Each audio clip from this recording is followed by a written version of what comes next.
ಪ್ರಸಿದ್ಧ ಏಷ್ಯಾದ ಪ್ರಥಮ ಏಕಶಿಲಾ ಬೆಟ್ಟದಲ್ಲಿ 12 ಬೆಟಾಲಿಯನ್ ಕೆಎಸ್ಆರ್ಪಿ ತಂಡ ಮತ್ತು ಮಧುಗಿರಿ ತಾಲೂಕು ಆಡಳಿತಾಧಿಕಾರಿಗಳ ತಂಡ ಎಂದು ಮಧುಗಿರಿ ಬೆಟ್ಟದ ಮೇಲೆ ದೇಶದ ಧ್ವಜವನ್ನು ಹಾರಿಸಿ ರಾಷ್ಟ್ರೀಯತೆಯ ಭಕ್ತಿಯನ್ನು ತೋರಿಸಿದ್ದಾರೆ. 75ನೇ ಅಮೃತ ಮಹೋತ್ಸವದ ದಿನಾಚರಣೆಯ ಪ್ರಯುಕ್ತ ನಮ್ಮ ದೇಶದ ಧ್ವಜವನ್ನು ಎತ್ತರದ ಪ್ರದೇಶದಲ್ಲಿ ಹಾರಿಸುವುದು ದೇಶದ ಹೆಮ್ಮೆ ಮತ್ತು ಧ್ವಜದ ಗೌರವ ಮತ್ತಷ್ಟು ಎತ್ತರಕ್ಕೆ ಬೆಳೆಯುತ್ತದೆ. ಈ ಬಗ್ಗೆ ಮಾತನಾಡಿದ ಕೆಎಸ್ಆರ್ಪಿ 12ನೇ ಬೆಟಾಲಿಯನ್ ಇನ್ಸ್ಪೆಕ್ಟರ್ ಹರೀಶ್, ನಮ್ಮ 12ನೇ ಬೆಟಾಲಿಯನ್ ಪ್ರತಿ ವಾರವೂ ಒಂದೊಂದು ಟ್ರಕ್ಕಿಂಗ್ ಪ್ರದೇಶಗಳಿಗೆ ಹೋಗುತ್ತೇವೆ. ಅದರಂತೆ ಇಂದು ಸ್ವತಂತ್ರ ಮಹೋತ್ಸವದ ಅಂಗವಾಗಿ ಮಧುಗಿರಿ ಏಕಶಿಲಾ ಬೆಟ್ಟಕ್ಕೆ ಹೋಗಿ ನಮ್ಮ ಧ್ವಜವನ್ನು ಕೇಂದ್ರ ಸರ್ಕಾರದ ಆಜ್ಞೆಯಂತೆ ಅತಿ ಎತ್ತರದಲ್ಲಿ ಹಾರಿಸಿದ್ದು ಖುಷಿ ತಂದಿದೆ.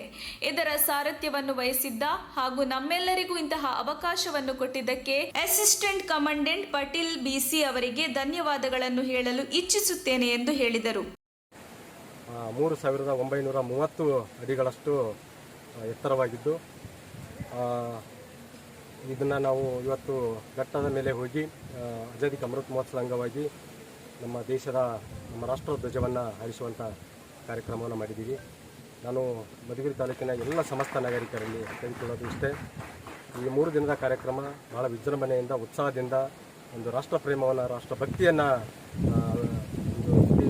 ಸಮೃದ್ಧಿಯಿಂದ ಎಲ್ಲರ ಸಹಕಾರದೊಂದಿಗೆ ಎಲ್ಲರ ಮನೆಗಳಲ್ಲಿ ರಾಷ್ಟ್ರ ತಿರಂಗ ಧ್ವಜವನ್ನು ಹಾರಿಸಿ ಈ ಆಜಾದಿ ಕಾ ಅಮೃತ ಮಹೋತ್ಸವ ಕಾರ್ಯಕ್ರಮವನ್ನು ಯಶಸ್ವಿಗೊಳಿಸಬೇಕು ಅಂತ ಎಲ್ಲರಲ್ಲಿ ನಾನು ಹೇಳ್ತೀನಿ. ಹಬ್ಬದಕ್ಕೆ ಶುರು ಮಾಡಿದ್ದೀವಿ. ತುಂಬ ಒಂದು ಕಡಿ ಚಡಾಯಿ ಅಂತಲೇ ಹೇಳ್ಬೋದು. ಅಂದರೆ ಕಠಿಣವಾದಂಥ ಕೆಲವು ಸ್ಟೆಪ್ಸ್ಗಳಿದ್ದಾವೆ. ಒಂದು 25% ನಾವು ಬೆಟ್ಟವನ್ನು ಹತ್ತಿದಾಗ ತದನಂತರ ಮೇಲೆ ಹೋಗ್ತಿದ್ದಂಗೆ ಸ್ವಲ್ಪ ಮಧ್ಯದಲ್ಲಿ ಸ್ಟೆಪ್ಸ್ಗಳು ಇಲ್ಲದೆ ಇರೋದರಿಂದ ಪ್ರವಾಸಿಗರು ಬೆಟ್ಟ ಹತ್ತಲಿಕ್ಕೆ ಸ್ವಲ್ಪ ಅಡಚಣೆಗಳು ಆಗುವುದಂತೂ ಸಹಜ. ನಾನು ಯಾವುದೇ ಪ್ರವಾಸಿಗರು ಈ ಬೆಟ್ಟ ಹತ್ತುವಾಗ ಸ್ವಲ್ಪ ಜಾಗರೂಕತೆಯಿಂದ ಬೆಟ್ಟ ಹತ್ತುವಂಥದ್ದು ಆಗಬೇಕು. ಬೆಟ್ಟದ ಮೇಲೆ ಹೋದ್ಮೇಲೆ ನಾವು ಅಲ್ಲಿ ಒಂದು ಧ್ವಜಗಂಬವನ್ನು ನಿಲ್ಲಿಸಿ ಧ್ವಜ ಹಾರಿಸುವಂಥ ಕಾರ್ಯಕ್ರಮವನ್ನು ಹಮ್ಮಿಕೊಂಡಿವಿ. ತದನಂತರ ಮತ್ತೆ ಇನ್ನೂ ಫುಲ್ ಟಾಪ್ಗೆ ಹೋದಾಗ ಅಲ್ಲಿ ಇರ್ತಕ್ಕಂಥ ಏನು ಹಿಂದೆ ರಾಜ ಮಹಾರಾಜರು ಆಗಿರ್ತಕ್ಕಂಥ ಗುಹೆಗಳಾಗಿರ್ಬೋದು ಮತ್ತು ಮುಖಮಂಟಪಗಳು, ದೇವಸ್ಥಾನ ಅವೆಲ್ಲವುಗಳನ್ನು ನೋಡಲಿಕ್ಕೆ ತುಂಬ ಖುಷಿಯಾಗಿದೆ.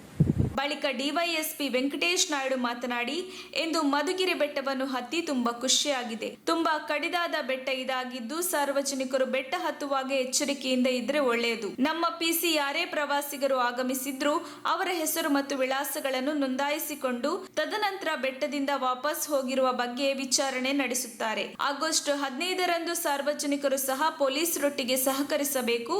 ಯಾವುದೇ ಬೂಟಾಟಿಕೆಗಳಿಗೆ ಇಲ್ಲಿ ಅವಕಾಶ ಇರುವುದಿಲ್ಲ ಎಂದು ಹೇಳಿದರು. ಇನ್ನು ಈ ಸಂದರ್ಭದಲ್ಲಿ ಅಸಿಸ್ಟೆಂಟ್ ಕಮಾಂಡೆಂಟ್ ಪಟೇಲ್ ಪಿಸಿ, ಇನ್ಸ್ಪೆಕ್ಟರ್ಗಳಾದ ಹರೀಶ್, ಶ್ರೀಕಾಂತ್ ನಾಯ್ಕ್, ಲೋಕೇಶ್ ಮತ್ತು ತಾಲೂಕು ಆಡಳಿತಾಧಿಕಾರಿಗಳು, ಉಪವಿಭಾಗ ಅಧಿಕಾರಿಗಳಾದ ಸೋಮಪ್ಪ ಕಡಕೋಳ, ತಹಶೀಲ್ದಾರ್ ಸುರೇಶ್ ಮತ್ತು ತಾಲೂಕಿನ ಪಂಚಾಯಿತಿಯ ಹಲವು ಪಿಡಿಒಗಳು ಮತ್ತಿತರರು ಹಾಜರಿದ್ದರು. ವರದಿ ದೊಡ್ಡೇರಿ ಮಹಲಿಂಗಯ್ಯ.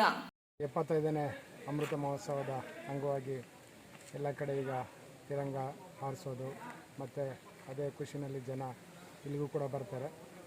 ಸಾಮಾನ್ಯವಾಗಿ ಆಗಸ್ಟ್ 15ಕ್ಕೆ ಭಾಳಷ್ಟು ಜನ ಮಧುಗಿರಿ ಏಕಶಿಲಾ ಬೆಟ್ಟವನ್ನು ಹತ್ತೋದೊಂದು ಪರಿಪಾಠ ಮಾಡ್ಕೊಂಡಿರ್ತಾರೆ. ಈಗಾಗಲೇ ನಮ್ಮ AC ಸರ್ ಹೇಳಿದಂಗೆ ಯಾರು ಬರ್ತಾರೆ ಭಾಳಷ್ಟು ಜಾಗರೂಕತೆ ತೊಗೋಬೇಕಾಗುತ್ತೆ. ಮಳೆ ಬಂದಿರೋದ್ರಿಂದ ಕೆಲವು ಕಡೆ ಇನ್ನೂ ನೀರು ಜಿನುಗ್ತಾ ಇದೆ, ಕೆಲವು ಕಡೆ ಕಾಲು ಜಾರುವಂಥ ಪರಿಸ್ಥಿತಿ ಇದೆ. ಈಗಾಗಲೇ ನಮ್ಮ ಆರ್ಕಿಯಾಲಜಿ ಡಿಪಾರ್ಟ್ಮೆಂಟಿಂದ ಸಿಬ್ಬಂದಿ ನೇಮಕ ಮಾಡಿದ್ದಾರೆ. ಇಲ್ಲಿ ಪ್ರತಿಯೊಬ್ಬರು ಯಾರು ಬೆಟ್ಟದ ಮೇಲೆ ಹತ್ತುತ್ತಾರೆ ಅವ್ರದ್ದು ವಿವರಗಳನ್ನ ಬರ್ಕೊಂಡು ಮತ್ತು ಸಂಜೆ ಅವರು ವಾಪಸ್ ಹೋಗಿದಾರಾ ಇಲ್ಲ ಅಂತ ಹೇಳ್ಬಿಟ್ಟು ಅದನ್ನು ಚೆಕ್ ಮಾಡ್ತಾಯಿದ್ದಾರೆ.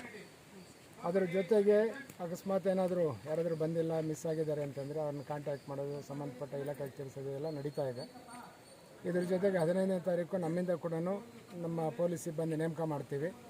ಅದರ ಜೊತೆಯಲ್ಲಿ ಸಾರ್ವಜನಿಕರು ತುಂಬ ಜವಾಬ್ದಾರಿಯಿಂದ ತಮ್ಮ ಒಂದು ಇದನ್ನು ಕರ್ತವ್ಯ ಅಂತ ತಿಳ್ಕೊಂಡು ಮಾಡಬೇಕಾಗ್ತದೆ. ಯಾವುದೇ ಹುಡುಗಾಟಿಕೆ ಆಗಲಿ ಅಥವಾ ಏನೂ ಆಗಲ್ಲ ಬಿಡು ಅನ್ನೋದು ಆ ಮನೋಭಾವ ಬೇಕಿಲ್ಲ ಇಲ್ಲಿ. ಈಗ ನಾವೋಗಿದ್ದಾಗ ಕೆಲವು ಕಡೆ ಕಡಿದಾದ ಜಾಗದಲ್ಲಿ ಬಂಡೆ ಮೇಲೆ ಗಾಳಿ ರಭಸವಾಗಿ ಬೀಸುತ್ತೆ. ಅಲ್ಲಿ ಅಂಥ ಕಡೆ ತುಂಬ ಹುಷಾರಾಗಿ ಹೋಗಿ ಬರಬೇಕು. ಮತ್ತು ಯಾರಾದರೂ ಲೋಕಲ್ ಗೈಡ್ ಥರ ಅಥವಾ ಅವ್ರನ್ನ ಗೈಡ್ ಮಾಡೋ ಅಂಥರಿದ್ರೆ ಅವ್ರ ಜೊತೆ ಗುಂಪಾಗಿ ಹೋಗಿ ಬರೋದು ಒಳ್ಳೆಯದು, ಒಬ್ಬೊಬ್ಬರು ಹೋಗೋದಕ್ಕಿಂತ. ಹಾಗಾಗಿ ಸುರಕ್ಷತೆ ಬಗ್ಗೆ ಆದ್ಯತೆ ಕೊಡಲಿ ಅಂತ ಹೇಳ್ಬಿಟ್ಟು ನಾನೀಗ ಎಲ್ಲರನ್ನೂ ಕೋರ್ತೇನೆ. Thank you. ತಕ್ಷಣ ಬೇಕಾಗಿದ್ದಾರೆ. ತುಮಕೂರಿನ ಹೆಸರಾಂತ ಕಂಪನಿಯಲ್ಲಿ ಗುತ್ತಿಗೆ ಕಾರ್ಮಿಕರಾಗಿ ಕೆಲಸ ಮಾಡಲು ಯುವಕರು ಮತ್ತು ಯುವತಿಯರು ಬೇಕಾಗಿದ್ದಾರೆ. ಲೋಡಿಂಗ್ ಮತ್ತು ಅನ್ಲೋಡಿಂಗ್ ಕೆಲಸ ಮಾಡುವವರು ಬೇಕಾಗಿದ್ದಾರೆ. ವಿದ್ಯಾರ್ಥಿ SSLC, PUC, BSc pass file. ನೇರ ಸಂದರ್ಶನ ಇರುತ್ತದೆ. ESI ಮತ್ತು PF ಸೌಲಭ್ಯ ಇರುತ್ತದೆ. ಆಸಕ್ತರು ಕೂಡಲೇ ಸಂಪರ್ಕಿಸಿ. Naveen GL, phone number 9743103968.